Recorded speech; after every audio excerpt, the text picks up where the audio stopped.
When I pulled up to my summer place that morning, I was expecting overgrown grass, a few broken shingles, maybe a bird's nest in the porch light. That's how it usually went. My little cottage on the edge of Oak Ridge Hills had been in the family for decades. 3 acres of unspoiled, peaceful land, with a small cedar frame house nestled just outside the HOA boundaries of a very proud, very polished suburban community. I worked remotely as a land surveyor, and this was my retreat, my no-bullshit zone. Or so I thought. The first red flag hit me in the nose. Freshly cut grass. The area behind my house, the part that sloped gently down toward the tree line, had always been wild. I never bothered to mow it. It was nature's business. But someone had been here. The grass had been trimmed into neat lanes, like a manicured park. I squinted toward the far fence and saw something else. White spray-painted lines on the dirt.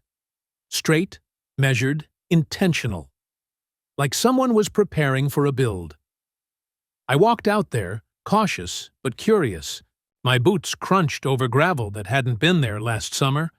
A stack of construction materials, rebar, PVC piping, concrete bags, sat under a tarp that flapped lazily in the breeze. My name wasn't on anything. There were no contractor signs, no permits, no courtesy notices stuck to the fence. Just a blatant intrusion. For a moment, I wondered if I'd lost my mind. Maybe I had given someone permission last year. Maybe I was going senile at 41. But no, I keep records like a surgeon keeps scalpels. I pulled up the GPS map of my property on my phone. I knew that boundary like the back of my hand. This was my land, no question. 3 days later, it got worse. I was on the porch eating eggs and watching the morning fog crawl out of the trees when the rumble of a cement truck rolled down the HOA road and right into my backyard. 2 pickups followed, then a crew of sunburned men in neon vests. They didn't even glance at the house. They just got to work, trenching, pouring, measuring. I walked straight over, boots hitting the grass like war drums. One of the workers looked up and nodded politely. "You hear about the pool layout?" he asked. I stared at him. "The what?" "The pool, man. We're laying out for the deck today. Underground piping's going in this afternoon." "On whose authority?" I asked. "Mr. Langston, Lot 42. He jerked his thumb over the fence toward the gleaming 3-story McMansion to the left of my property. "Said this was his side yard." "Greg Langston?" "Yeah, that guy. Jesus. I didn't even know him. I'd seen him once, last year. Slick haircut, salmon-colored golf shirt. The kind of guy who called his lawn turf. The type who thought HOA rules were commandments from Mount Sinai. I stormed over to his place. He was out back, sipping something frothy and citrus-colored by a fire pit that probably cost more than my Jeep. When he saw me, he smiled like I was a neighborhood kid selling cookies. "Ryan, back for the season, huh? Hope the place treated you well over winter." "You built on my land." He tilted his head. "Oh, you mean the pool?" "Yeah, I figured we could expand the rec area a bit. That back lot was unused, overgrown. Figured you wouldn't mind." "I do. That's my property, Greg." He sipped his drink. "Well, the HOA map's a little vague back there. I had our landscaping guy check it. He said it wasn't clearly marked." "It's clearly marked on my deed. My survey lines haven't changed since 1972. Greg gave a shrug that could start wars. "Come on, Ryan. You're barely here. We're out here year-round with kids and guests. We're adding value. You should be thanking me." I clenched my jaw so tight I could hear my molars creak. "Stop the construction. Today." He gave me a long look. Then, with a smirk, turned back to his drink. "Talk to the HOA. Maybe they'll find you some common ground." It was the kind of smile people give when they think you've already lost. And I knew, standing there in the shadow of his damn infinity patio, this wasn't going to be solved with a conversation. The next morning, I showed up at Greg's door with a manila folder under my arm and a look that said I wasn't there to borrow sugar. He opened the door in a robe and slippers, like this was just another morning in paradise. "Ryan," he said with a theatrical yawn, "can I help you?" I held out the folder. "These are copies of my deed, the most recent county plat map, and a certified boundary survey. That pool construction is on my land, Greg. Shut it down." He flipped through the first page, didn't even pretend to read. "Look, I get that you're annoyed, but the HOA's already on board. That space wasn't being used. It was overgrown. I figured I'd make it useful." "You figured wrong," I snapped. "This is trespassing. You've dumped concrete and plumbing on my land. And if you think a plat map drawn by some intern at the HOA overrides a legal deed, you're dreaming." He grinned like a game show host who just pulled the lever. "Then I guess we'll let the association sort it out. I've spoken to them already. They're looking into adjusting property usage designations." "Designations?" I narrowed my eyes. "What the hell does that mean?" Greg crossed his arms and leaned on his doorframe. "You've got a lot of unused land, Ryan, and it's not like you live here full-time. HOA is considering classifying the back third of your lot as communal space. It's a courtesy proposal. You'll still own it, on paper, but it'll be managed under community guidelines." I stared at him in disbelief. "You're trying to steal my land and spin it as a community service?" He didn't even flinch. "It's about shared benefit. You've got wilderness.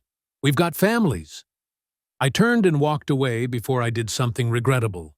But I didn't even make it back to my porch before I saw a white envelope sticking out of my mailbox.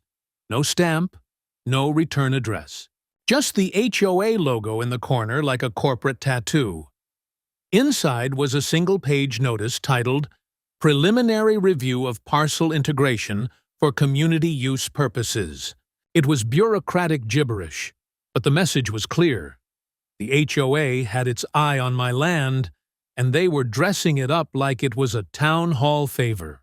The final paragraph made my blood pressure spike. "In recognition of underutilized adjacent acreage, the board is evaluating reallocation models to increase common access and ensure equitable land engagement within Maple Hill Estates." Translation: "We're taking your backyard and calling it a park." The next few days were a blur of phone calls. I left messages with the HOA office, the county zoning department, and even the local newspaper's tip line. Nobody seemed interested in helping. At best, I got vague promises of looking into it. At worst, I got silence. Meanwhile, the construction didn't just continue, it accelerated. I came home one afternoon to find a dozen workers installing rebar and forming the pool edge. A half-built outdoor kitchen was going up next to it. Speakers had been mounted on posts, facing the direction of my house like a middle finger made of Bluetooth. I confronted the foreman again, who now acted like I was the nuisance. "Look, we're just doing our job. If there's a problem, take it up with the client." That night, I filed an official trespass complaint with the sheriff's department. I wasn't optimistic. Civil property disputes were the slow lane of justice. But I needed a paper trail. 2 deputies showed up the next morning. I pointed them toward the crew and handed over my documents. They talked to the workers, then headed next door. I watched Greg hand one of them a folder, then heard him say loudly, "Here's the lease agreement." Lease. Agreement. When the deputies came back, their expressions had shifted from firm to uncomfortable. "Mr. Dexter," the older one said, "this might be a civil matter. Mr. Langston presented a signed rental agreement for the area in question." There's no such agreement. That's a forged document. We're not handwriting experts, he said. If you believe it's fraudulent, your best course of action is to take it to court. They left. Greg stood by his fence, sipping from a thermos and smiling like a man who'd just checkmated a pawn. I went inside, locked the door, and opened a blank document on my laptop. The subject line, Retaining Legal Counsel. Urgent. By the time the weekend rolled around, I wasn't just pissed. I was on a mission. I'm a surveyor by trade, which meant I knew how to draw lines, measure space, and, when necessary, bury someone in documentation. Greg had made a critical mistake. He assumed I was the kind of guy who'd grumble, pack up, and vanish for the season. He had no idea who he was screwing with. The first thing I did was dig up every inch of paperwork I had. Original deed, title insurance, the full county plat record, historical zoning files. I even found black and white aerial photos from the 1980s showing that same patch of dirt untouched. I spent hours compiling a digital binder that could choke a federal judge. Then I called in a favor. A colleague of mine, Mindy, ran a private title research firm upstate. By Monday morning, she sent me a side-by-side comparison of the official boundary lines and what Greg had submitted to the HOA. Sure enough, his map had nudged the property line nearly 15 feet onto my land.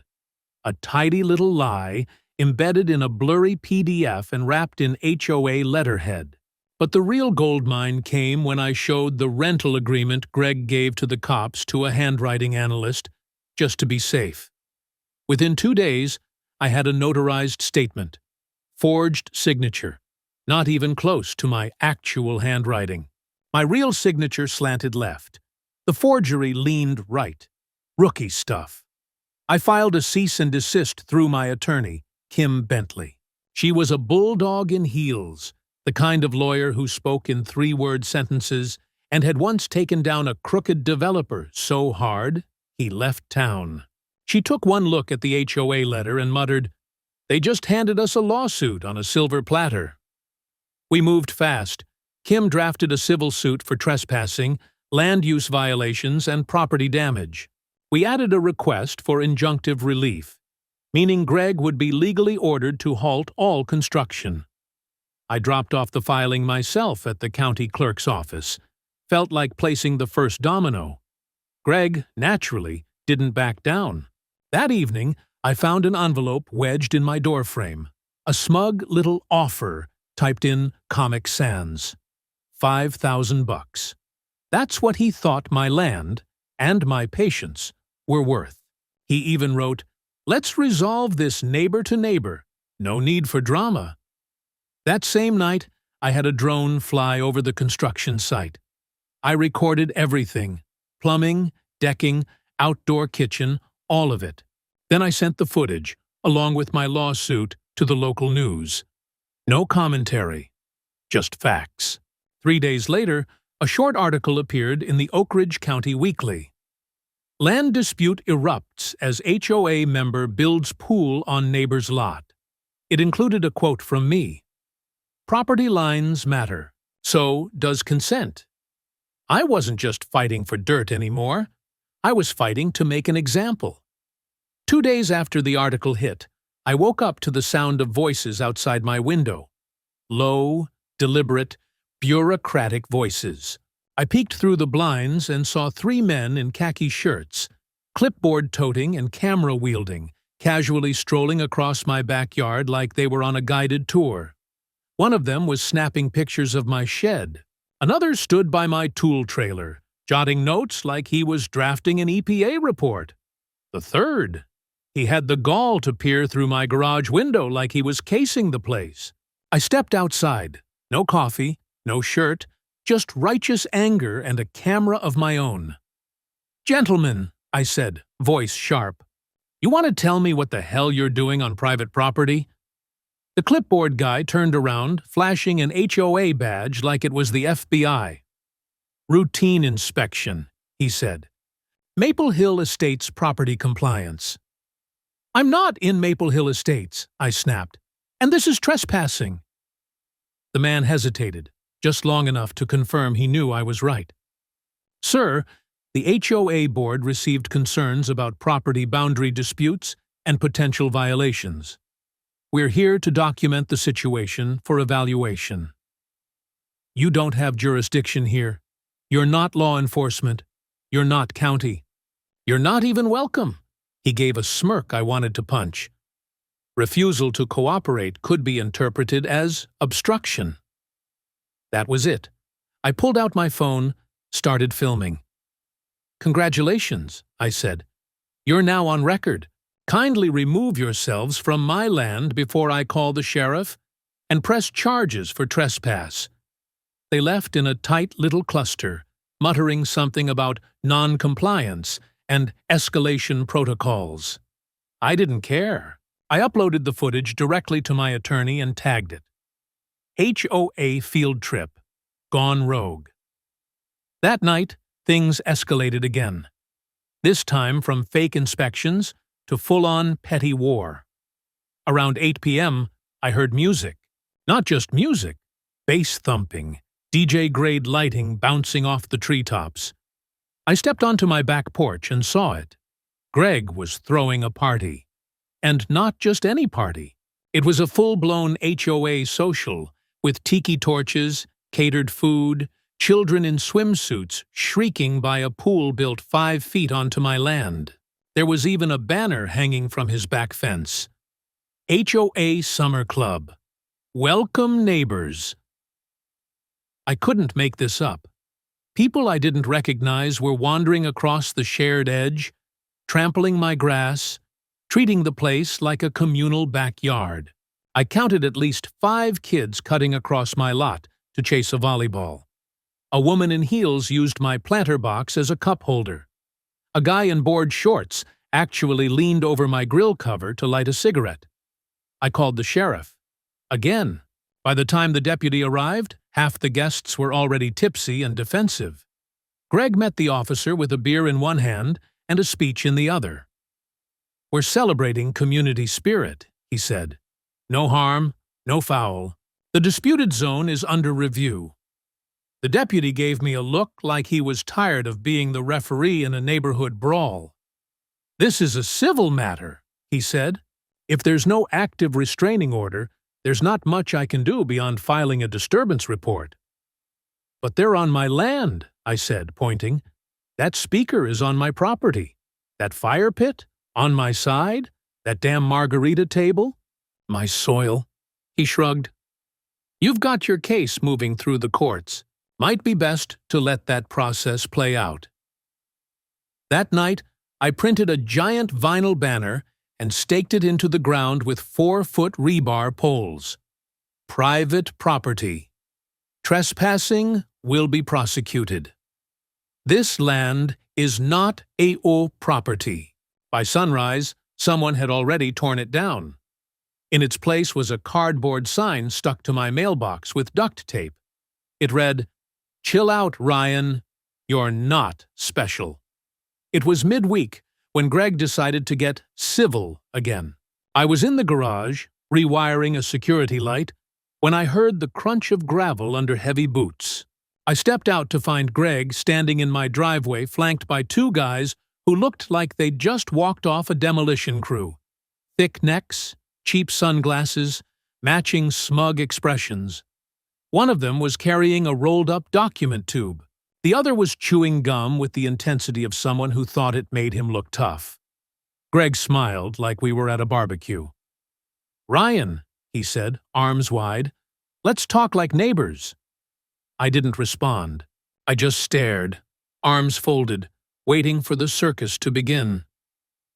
"This has all gone a little sideways," Greg continued. "I get it. You're upset. But this doesn't need to turn into an ugly court battle. We've drafted a proposal." He motioned to the guy with the tube, who stepped forward and unrolled a paper onto the hood of my truck. It looked like a shared-use agreement, some Frankenstein legalese where I'd allow the HOA to manage the disputed section of my land for community benefit in exchange for landscaping improvements, and a goodwill grant of $10,000. It also had a blank for my signature. "Not happening," I said flatly. Greg's smile faltered. "Be reasonable, Ryan. The pool's already there. The kitchen's in. The kids love it. You're not using that land anyway." I stepped closer. "You're standing on my property. You've built structures on my land without consent. You forged a lease. You staged a public event on private grounds. And now you're offering me hush money wrapped in HOA letterhead?" One of the goons muttered, "You're lucky he's even offering anything, man." "Excuse me?" I turned to him. He stepped closer. "You heard me. A lot of guys would have just handled this another way." That's when it shifted. I felt that drop in pressure, like a storm had just inhaled. Greg raised a hand, trying to look diplomatic, but the air was already charged. The second guy stepped up and shoved the rolled-up agreement into my chest hard enough to make me stagger back a step. "Sign it," he said. "Don't be stupid." I didn't hesitate. My hand reached down, clicked the panic button clipped to my belt, the one wired into my home security system. A siren wailed from the house. Within 30 seconds, floodlights snapped on, and a pre-recorded voice boomed over the yard. "Security alert activated. Law enforcement dispatched." The goons flinched. Greg backed off like he'd touched a live wire. "Jesus, Ryan, what the hell is that?" "That's the sound of you overplaying your hand." They didn't get far. A sheriff's cruiser was already cruising nearby, probably in anticipation of another one of our episodes. Two deputies pulled up as the three of them were hurrying toward the sidewalk. I stepped forward, waved them down, and calmly explained the situation: physical threats, attempted coercion, illegal presence on my property. I showed them the video from the body cam I'd clipped to my shirt out of sheer paranoia that morning. Crystal clear audio. Full interaction. They watched it, then turned to Greg. "You're under arrest for trespassing and attempted assault," one deputy said, already reaching for the cuffs. "You too as well," he added to the goons, who immediately started sputtering about misunderstandings and just trying to help. Greg shouted something about calling his attorney. One of the deputies deadpanned, "Do it from the station." They were driven off with flashing lights and tight wrists. The whole thing felt surreal and deeply satisfying. I stood there in the glow of my own floodlights, arms crossed, watching Greg's pool party diplomacy go straight into a squad car. By morning, the story had already made its way to the local HOA gossip board. Someone anonymously posted, "Chairman Langston in custody? Not a good look for Maple Hill." No argument here. Court day came with gray skies and a wind that carried just enough chill to make you question your choices. I wore a navy blazer I hadn't touched in years and made sure my boots were clean, but still dusty enough to say I'm not here to impress you. I'm here to bury you. Kim Bentley walked beside me, crisp, ruthless, and laser-focused. She carried a binder so thick it probably had its own zip code. Greg showed up looking like a discount senator. Gray suit, white shirt open at the collar, no tie, smug as ever. He was flanked by his attorney, a guy I recognized from late-night billboards and real estate seminars. Behind them, a few HOA board members hovered near the benches like vultures on Valium, nervously flipping through manila folders they clearly didn't understand. The judge, a woman in her 60s with no patience for flair, opened the hearing with a tone that suggested she'd already read the case file and wasn't impressed with what she'd seen. We began with property lines. Kim brought out the official plat maps, the county GIS overlays, historic survey records, drone footage, and the expert report we commissioned, complete with thermal overlays showing the pool's heat signature extending nearly 12 feet onto my land. Then came the fun part, the forged lease. We played the video of Greg handing it to the police, watched it frame by frame like a courtroom episode of CSI. Stupid decisions. Kim handed over the handwriting analysis, the notarized report, and my real signature samples. The judge barely glanced at Greg before asking his lawyer, "You want to keep going with this, counselor?" The lawyer squirmed. "Your Honor, we were misled by third-party contractors." "Save it," she snapped. "This isn't negligence. This is coordinated deception." Greg tried to interject. "Bad move." "You are not authorized to speak unless addressed," the judge said, voice sharp enough to slice concrete. Then came the HOA's turn. Their representative, a man named Dale with a mustache borrowed from a 1970s cop show, tried to distance the board from Greg's actions. "We were unaware of the boundary dispute at the time of construction," he said. "We simply supported community development efforts." Kim cut him off with printed emails, yes, printed, where Greg had copied the board on every step. From the contractor selection to the interpretation of boundary lines to the party invitations. There was even a note where Dale replied, "Let's move forward quietly. Ryan's a seasonal." The courtroom went silent. The judge leaned forward, her expression something between disbelief and contempt. So not only did the HOA approve of construction on land they did not control, they also tacitly supported forgery, intimidation, and illegal use of private property. Dale tried to explain, but his mouth just opened and closed like a fish waiting to be caught. The ruling came fast.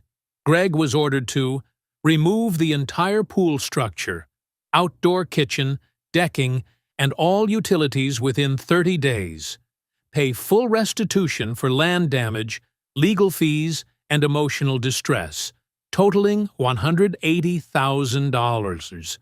Refrain from entering or accessing my property for 5 years. The HOA was fined $75,000 for complicity in unlawful development and sustained trespass. The board was ordered to revise their policies and issue a formal written apology. Greg's attorney asked for a delay in enforcement. The judge responded with 3 words: request, denied, immediately. As we walked out, Kim patted my shoulder. "You just turned a backyard spat into a landmark case in HOA overreach," she said. I looked over my shoulder at Greg, still sitting frozen in the courtroom. For once, he wasn't smiling. Demolition began at 6:42 on a Thursday morning. I watched it unfold from a lawn chair with a thermos of black coffee and a dog-eared copy of Catch-22 in my lap. There was something poetic about watching a bobcat claw through the tiled remains of a pool that never should have existed in the first place. The outdoor kitchen went next. One swing from the excavator's bucket, and the stone countertops split like cheap plasterboard. I almost clapped. Greg wasn't there. Word was he'd taken an extended leave from the HOA board, which was a polite way of saying he vanished like a fart in the wind. The neighborhood newsletter issued a 2-sentence statement thanking him for his years of service and dedication to the community. I could have written a more accurate tribute on a cocktail napkin and still had room to draw a middle finger. Once the mess was cleared, I brought in my own crew, not landscapers, builders.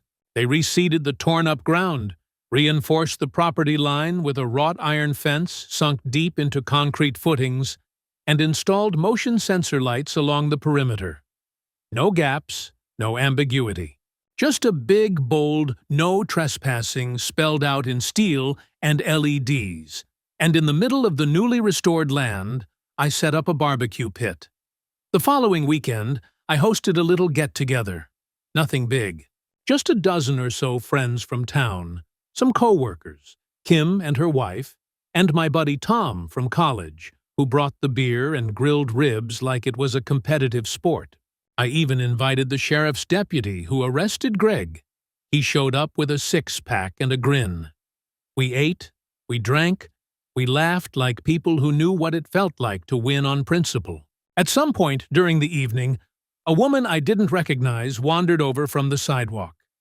She stood on the outside of the fence, hands clasped, wearing HOA-approved beige and a cautious smile. I just wanted to say, "Not all of us agreed with what Greg did," she said. "Some of us are glad you fought back." I nodded, offered her a plate of brisket through the bars. Fighting back wasn't the hard part, I told her. It was realizing how many people were willing to look the other way. She took the plate, murmured a quiet thanks, and left. Later that night, I stood alone in the yard, beer in hand, watching the fire pit crackle beneath the stars. The wind rustled the trees, soft and familiar. My land, my silence, my rules. There was a new sign mounted on a cedar post by the driveway. Custom-made, double-coated, bolted straight into concrete. It read, "Private property, not subject to HOA. Trespassers will be prosecuted." Below that, in smaller font, "No exceptions, no excuses." I smiled. I wasn't a man obsessed with fences or rules. I didn't need to win for the sake of pride. But I'd be damned if I let someone rewrite the borders of my life just because they had a pool to pour and a God complex to feed. Some things are worth defending, even if it starts with a shovel full of concrete and ends with a court order and a backhoe. Especially then.